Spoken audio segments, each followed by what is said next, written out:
Good morning, it's Thursday, Pashtas Riyah Matzoda, Erev Chodesh Iyar, Chuf Tesnis and Tufshim Pai Vuv on Edge. My name is Gershy Schwarcz and I'm B'siyata D'Shmaya, pleased to be your host. It is busy today. Your daily report of the news of the last 24 hours, powered by Yiddish24, provided to you by The Click. Hayoim Arbo Orsor Yoim Shehem Shenei Shavuos Lo Eimer. If you didn't count yet, this is your chance. Alright, now like I said, 33 years of silence broke in just 2 hours. Now question is, will it hold? Enemies who have not spoken in a very long time just sat down at the exact same table. We are waiting to see tonight, by midnight, if the guns actually stop. And the only people furious about this obviously are who? Hezbollah, which actually means it is a good day. Pilots caught acting childish midair. Wait until the end for that bit. Rabbi Zai, it is a busy day, but first, as always, YS Capital Group. There we go. YS Capital Group is there for you for your lending. You know, if you thought the middleman is the problem, well, let me tell you. YS Capital Group makes you, well, let's put it that way, to make it easy for you to think, you don't even have to think about the middleman. So you can just call them on 718-831-2168 and get your capital, get your loan for your investment, for real estate investments. YS Capital Group, the most trusted direct lender, fast approvals. Call them now, call them today. Mention on Edge and you will be surprised what offers they have for you. I know you want to make an investment. The best investments today are real estate. As you know, we are starting with breaking news. President Trump just announced that a 10-day ceasefire between Israel and Lebanon will begin tonight at midnight, Israel time. That is 5 o'clock this afternoon, Eastern Standard Time. Trump posted on Truth Social an announcement. Well, he's got 2 ceasefires, 6 days left to the Iranian one, and this one now is starting tonight. Trump posted an announcement on Truth Social after speaking directly with both Israeli Prime Minister Benjamin Netanyahu and Lebanese President Joseph Aoun. If this holds, it would be the first time the guns go quiet in Lebanon since the war restarted on March the 2nd. This comes just 2 days after something historic. On Tuesday, the Israeli and Lebanese ambassadors to Washington sat down face-to-face for the first time in 33 years. Secretary of State Marco Rubio sat in between them. And the meeting lasted more than 2 hours. Israel came to the table saying it wants Hezbollah fully disarmed and a real peace deal. Lebanon asked for a ceasefire and the return of displaced families and Israeli forces out of the south. Now, this is very important. Pay attention, just the south, okay? Hezbollah tried to stop the meeting, obviously, from happening. As you can imagine, why would they let it happen? Their leader, Naim Qassem, went on television the day before and called the talks useless. Lebanon's government anyway went ahead. Now, the Israeli ambassador Yechiel Leiter told reporters after the meeting, "We discovered today that we are on the same side of the question. We are both united in liberating Lebanon from the occupation power called, not Israel, Hezbollah this time." Now, does tonight's ceasefire hold? We do not know. Israel has said it will keep striking Hezbollah even during peace talks. Hezbollah has said it will respond to any attack. And Iran is insisting that any deal with America must include Lebanon. But tonight, at midnight, we will find out, like I said. And to caption all this, 33 years of silence broken in 2 hours, which is come on, you gotta celebrate. Take your time, take a deep breath and celebrate. I'm joking. Now, let's see if it holds past midnight. We all know what ceasefires look like in the past, so none of us really put our full trust in it. And the Israelis are a little bit skeptical about it. Most people came out very harshly, I must say, condemning the idea of a ceasefire because it is actually influenced by Iran, which was confirmed, according to a few sources, that Iran influenced this ceasefire. They wanted it to be part of it. It's a bigger picture here. Now, the Israelis have said, we will stick to the ceasefire, but we will not retreat. That means we will stay there on ground and keep our eyes open and our guns loaded and our fingers on the trigger ready for any attack that comes from the Hezbollah side. Now, to the bigger clock. The 2-week ceasefire, well, might I add that they're doing the same thing to Iran. America too. The 2-week ceasefire between the United States and Iran runs out in 6 days, my friends. And as of right now, there is no deal. Okay? Now, let me be clear with that. There was actually no deal. There was no deal when they first met in Islamabad. Now, Pakistan's army chief flew to Tehran this week carrying a new message from Washington. Now, the White House says it feels good about the chances of a deal, A second round of talks will likely take place in Islamabad, which is in Pakistan, but no date has been set, and the White House is denying that it formally asked Iran to extend the ceasefire past April 22nd. The first round of talks, held last Shabbos in Islamabad. Well, it happened Shabbos after Pesach. It's Shragi, ended without any agreement. Obviously, as you remember, I already recounted it. J.D. Vance came out saying he has bad news, which means no talks, nothing, no agreement. The two sides are stuck on the same two issues from day one: Iran's nuclear program and obviously whether the ceasefire covers Lebanon. Now, Prime Minister Benjamin Netanyahu spoke yesterday in a recorded video from his office. And on the right side, he had a printer, it looked like, and something else, which was blurred. I'm not sure why. Figure out. I'm joking. Anyway, just pointing out a few things. He said Israel is fully ready if the fighting starts again. In his words, our American allies are keeping us constantly updated. Our objectives are aligned, and we want to see Iran's enriched material removed and the elimination of its enrichment capability. The Mossad added that they want to see the whole regime, the current Ayatollah regime, overturned. They said, as long as there is still an Ayatollah regime in Iran, and as long as Hezbollah is not disarmed, and as long as Hamas is not disarmed, there is no point in a ceasefire, which is most of the Israeli and some, advocates for Israel here in America as well's arguments. Okay, now, this morning, Secretary of War Pete Hegseth held a press conference at the Pentagon with the chairman of the Joint Chiefs, General Dan Kane. Now, the key parts of the press conference was as follows. Pete Hegseth, warned Iran's new leadership directly, and he said, "We urge this new regime, the Ayatollah, to choose wisely." He said, "America is reloading with more power than ever before and is locked and loaded on Iran's power plants and key sites." Now, General Kane said the naval blockade of Iranian ports will continue for as long as it takes. Meanwhile, House Democrats filed 6 articles of impeachment against Hegseth this week, charging him with high crimes over the unauthorized military attacks on Iran.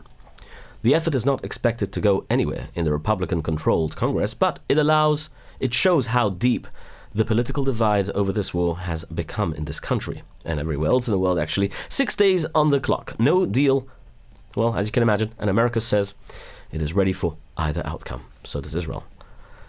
Locked and loaded, huh? Or locked in talks. 6 days to find out which, or by midnight to find out which. We never know. Now 10 days with Lebanon, so it's getting exciting. And here is what's happening during the ceasefire. Now, new satellite pictures show that Iran has been using heavy equipment to clear the rubble blocking the entrances of its underground missile bases. The United States of America and Israel had bombed those entrances during the operation. War, I can't say war, it's operation due to legal reasons, to trap the missile launchers inside. Now they're trying to uncover it, obviously. The satellite images taken on April 10th show front-end loaders digging out the blocked tunnel openings and loading the debris into dump trucks. This is happening at missile bases near the cities of Khamenei, yeah, that's how you pronounce it, and Tabriz, that's in. Yeah. American intelligence says about half of Iran's missile launchers are still in one piece. Many of them were buried and not destroyed completely. Experts say this is exactly what ceasefires look like. One analyst put it simply: you stop shooting and your enemy starts digging. What did you think? Ceasefire on top, shovels underneath. Meanwhile, the American Navy has put out a full blockade around every Iranian port. Admiral Brad Cooper said, he's the top American commander in the Middle East, says that that in less than 36 hours, American forces completely stopped all of Iran's sea trade, which, more than 10,000 American soldiers and over a dozen warships are enforcing the blockade right now. In the first 24 hours, 6 ships were turned around and sent back to the Iranian ports. This matters because about 90% of Iran's economy depends on trade by sea. Iran is pushing back, obviously. A top Iranian general threatened to strike back if the blockade continues. Iran also claims one of its own supertanks sailed straight through without being stopped. So they say it really is not a blockade. The American military says that it is not true. We reported here on Edge about the deal with China. Here is the update. Trump posted that Chinese oil tankers can pass through the Strait of Hormuz, the blockade, as long as China does not send weapons to Iran. Trump wrote, China is very happy that I'm permanently opening the Strait of Hormuz for them. The United States Treasury also announced new sanctions this week on more than 24 people. Companies and ships. 24 people, companies and ships. Excuse me.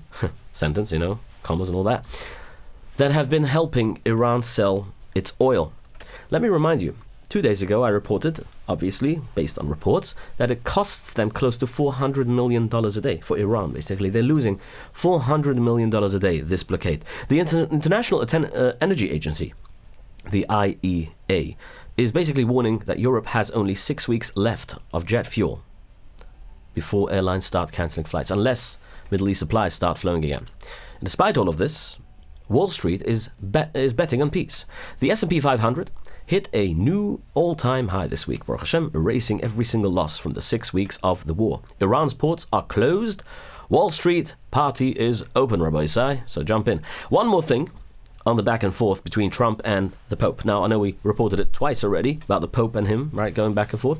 We told you here on Edge about the fight between President and Pope Leo. It started all when Pope Leo obviously spoke out against Trump and his war.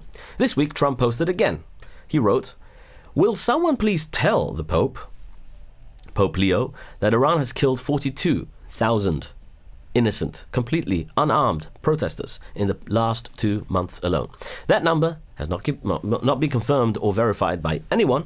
Most reports put the number of protesters killed much lower, closer to 7,000, but in this last month, the period that he says, he might be right about the period of time that they killed protesters throughout the whole entire, when the protest started until now. That might be true, but Trump is clearly making the point that the Pope should be criticizing Iran and not America, vice versa. And on that note, Iran is now preparing to execute a woman for the first time for her role in the 2026 Tehran uprising. If carried out, she would be the first female protester put to death. In 2025 alone, Iran executed 1,639 people. 1,639 people. That is 68% jump from the year before, and the highest number since 1989, when the Ayatollah Ali Khamenei took over the previous Khamenei. Now, this is the regime Trump is obviously talking about. The president and the Pope still not on speaking terms. Okay, let's talk about who is on speaking terms. Now, you and your program should be on speaking terms. A program means software, you know. When you design software, you need to know that the designer did a good job, that you can communicate with it, or with your designer, in other words. Sometimes, you know, you have like a brick wall between you guys, or there's bugs and stuff. Though Protobyte is free from bugs, free from brick walls, and there's no back and forths with them. They know exactly what you want. On point, 347-354-1237. Building a website building a program isn't as easy as they say it is today with AI. You just end up spending and wasting more time. Trust me on that. Tried it myself. Didn't work. So you call Protobyte. Guess what? Because Protobyte will help you, and they will get you where you need. Okay, like I said, Protobyte will help you, and they will get you where you need. Call them today on 347-354-1237. Visit their website, proto-byte.com. Check it out. They can help you out with your complicated software. Now, overnight, Russia launched its biggest attack on Ukraine. In almost 2 weeks, at least 16 people were killed. More than 100 were wounded. Russia fired close to 700 drones and 44 missiles across the country.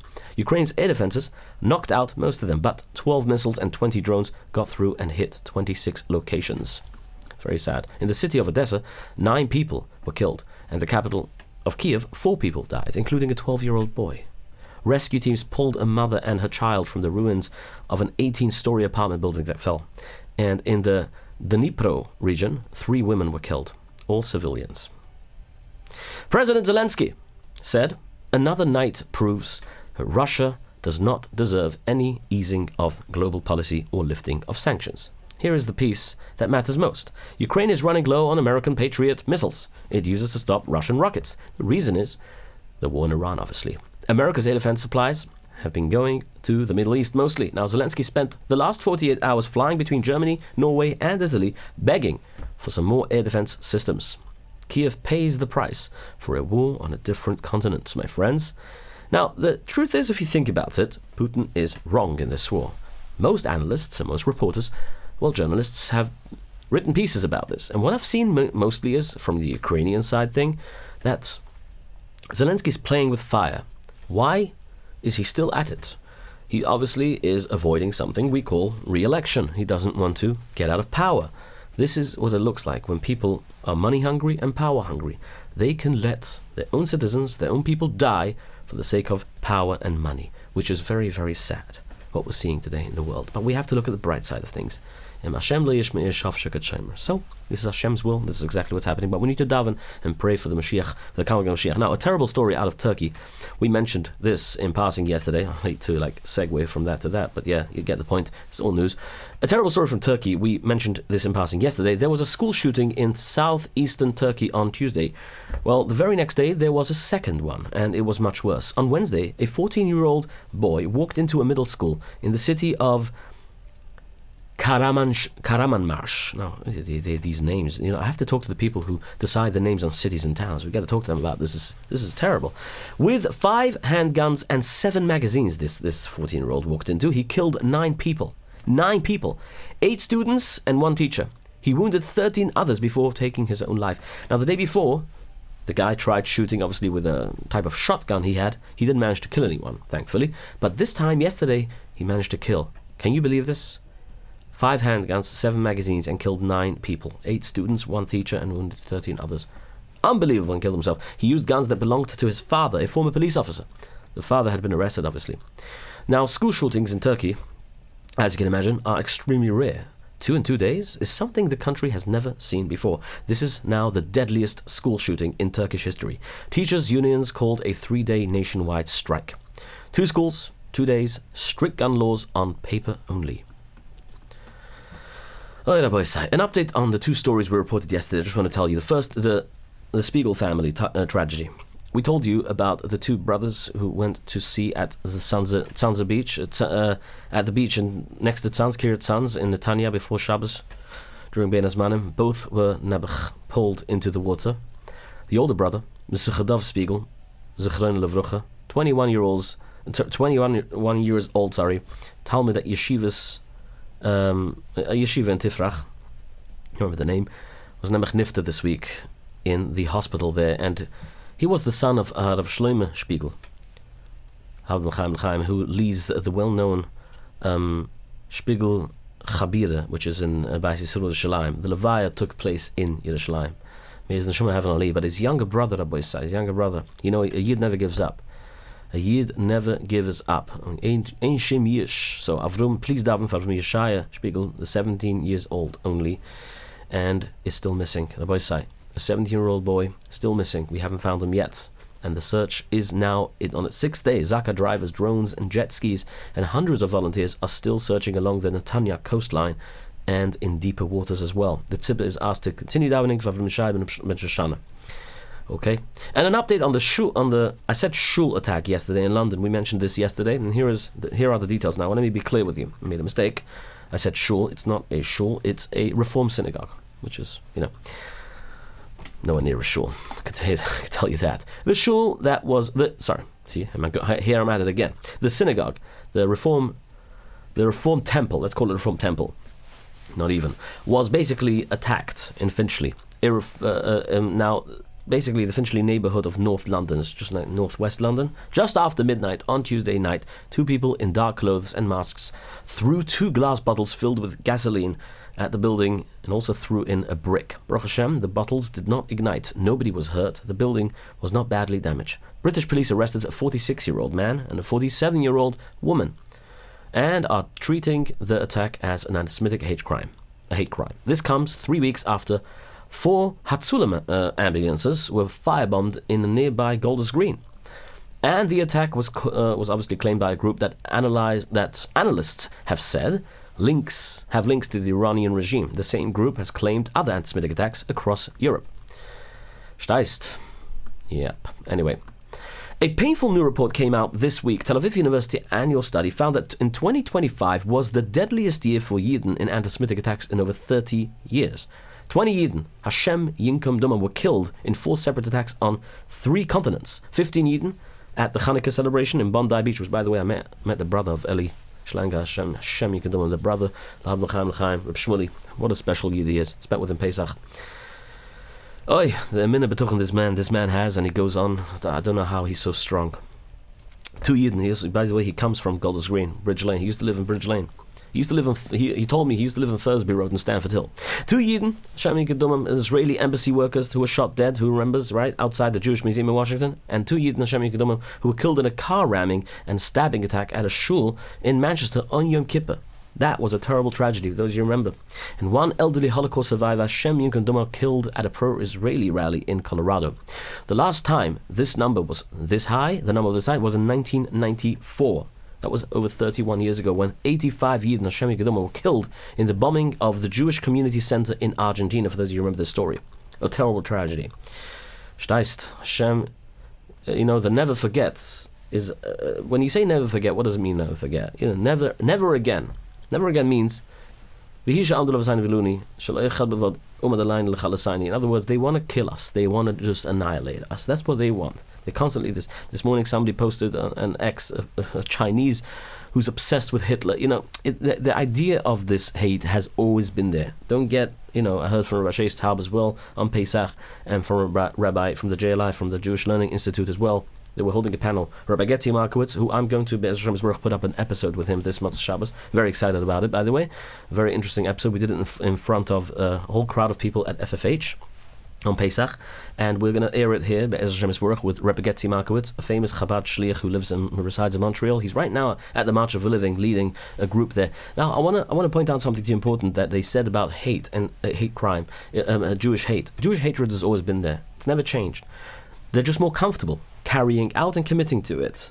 Here today more than 80 years ago. Since 80 years ago. This has been going on. It's just different. So, Rabbi Aaron Weider, the Assemblyman from not far from here, in one of the districts here in Rockland County, also said that anti-Semitism is the same. It's always been the same. It just comes every year in different packaging. It's the idea. So we have to daven to Hashem. Eis of Yaakov should be finished, should be done. And it says like...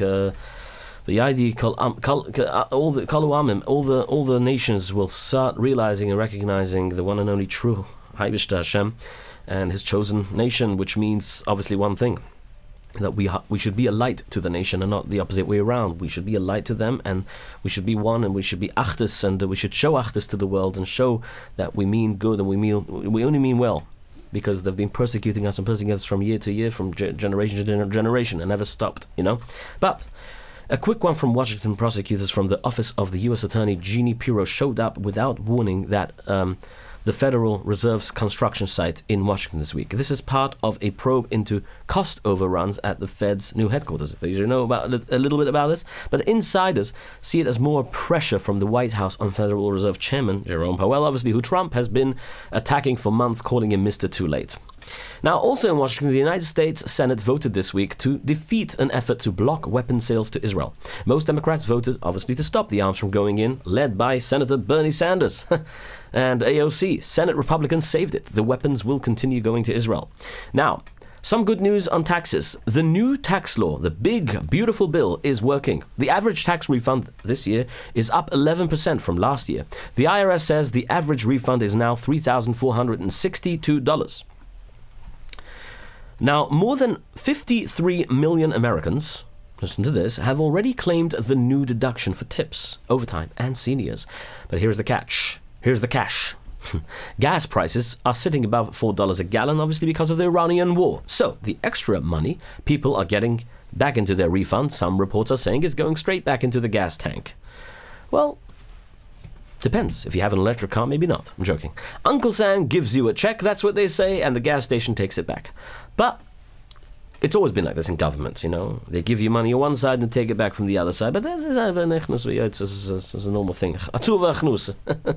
That's why you have to be a little bit clearer when it comes to these things, and you got to know where to put your money. When it comes to adding subscriptions for Monday.com, yes, I'm mentioning names, who cares? You all know these programs, The management programs, Asana, Sumsana, people told me about this. You have to pay $20, $100 every user. It costs you hundreds of dollars a month for your company to run on these programs, and yet they're not all integrated well enough, and your communication still runs in one place. I know myself, as a business owner, I have to be busy searching for the message that a customer sent me. I don't remember if he sent it via email, via WhatsApp, text message, fax, hello fax, letter by mail. I have no idea. One thing I do know is it's important to keep everything in one place, organized, and know that every customer has its place. So when it comes to Kliger, they can design that for you. They have that. It's there. You just have to call them up, and no money per user. It's like one fee, no per user. You can have as many users as you want. Call them up on 845-335-3343. Kliger. Okay, now in Israel, the fight over drafting Yeshiva Buchlim into the army is heating up again. The Knesset is coming back from the Pesach recess, and the draft exemption law is going back on the agenda. The coalition promised Shas and the United Torah Judaism that this law would be passed right after Pesach. It is the price they paid for getting the budget through. But the pressure from the other side is growing. Former Prime Minister Naftali Bennett just added a 23-year-old reservist activist to his party state, someone whose whole cause is pushing for Haredim to be drafted. The IDF Chief of Staff, Eyal Zamir, publicly raised 10 red flags about the army not having enough soldiers. This is the fight that could bring down the coalition. And Benjamin Netanyahu is set to put through a budget to help the Moistus, about over 438 something million in funding for the yeshivas. I think that's the number. If I'm wrong, please don't quote me on this. I must have not remembered. Again, I don't have it writing in front of me. I had it before, but I just don't remember. But this is the point. So they're basically both fighting. Benjamin Netanyahu's stakes basically lie on this. If he's going to fund the Haredi yeshivas, he will get all their support. But if he's going to basically be persuaded or convinced by the other parties, who kind of hold the majority in that area, I think, not really, but some of them do. They're very aggressive towards the idea of drafting Bochurim from yeshiva, which is actually a very sad thing. All right, now after Pesach, the real fireworks begin in the Knesset, and we will wait and see what happens. And now, a story that I think will interest a lot of people here. A major study published this week found that a cheap 100-year-old drug called metformin, there's a pill that millions of people already take for type 2 diabetes, may also help people with type 1 diabetes. Researchers found that type 1 patients who took this metformin, along with their regular insulin, needed basically a lot less to basically treat their diabetes type 2. Type 1, obviously, needed a lot less insulin to control their blood sugar. For people who struggle to afford insulin, this could be a very big deal because it's very cheap. And one more, a separate study found that people who spend their entire whole lives learning, reading, writing, studying new things have up to 38% lower risk of getting Alzheimer's disease, and that means 38% just from learning. And now, I do not think I need to explain this to the audience why that one matters, because the yeshiva world, us, the Torah world, has been doing this for 3,000 years now. The doctors are just catching up. And by the way, we reported here on Edge about those special AI glasses being developed in England to help people with dementia. And they are still being tested. They are not yet available here in America. A phone version should come out later this year, and the glasses themselves should be available in England by early 2027. So, between those glasses and this new study showing that a lifetime of learning protects the brain, there is real hope on this front. So, science confirms what your Zayda always knew. Keeping learning and keep living. That's what keeps the man living, obviously, right? And the scientists just discovered this. Obviously, the FAA is investigating an incident after two pilots were heard this morning meowing, barking on an emergency aviation frequency. Listen to this. Meow. Meow. You guys, you need to be professional pilots. Meow, meow, meow, meow. This is why you're still flying RJ. Meow. Meow, meow. It was funny the first 5 minutes. Those are the pilots flying us on a daily basis. Maybe it's got to do with the fuel shortages. I don't know. But pilots going crazy. You remember the story that I told you two days ago about the Iceland airplane that decided for his last flight to make a show and fly over his village very low? There you go. Maybe this explains why there's so many accidents on air. You have to trust your taxi drivers. Arrive Express is your only chance for that, my friends. Arrive Express. You can call them on 845-622-1111 or 845-254-1111. Arrive and Express, and they're reliable, and trust me, they don't meow and moo and bark and do other narische Sachen that these pilots have been doing. What a joke. My friends, stay informed and stay on edge, and we'll see each other by Ezra Shemesbrook tomorrow. Your daily report of the news of the last 24 hours, powered by Yiddish24, provided to you by The Click.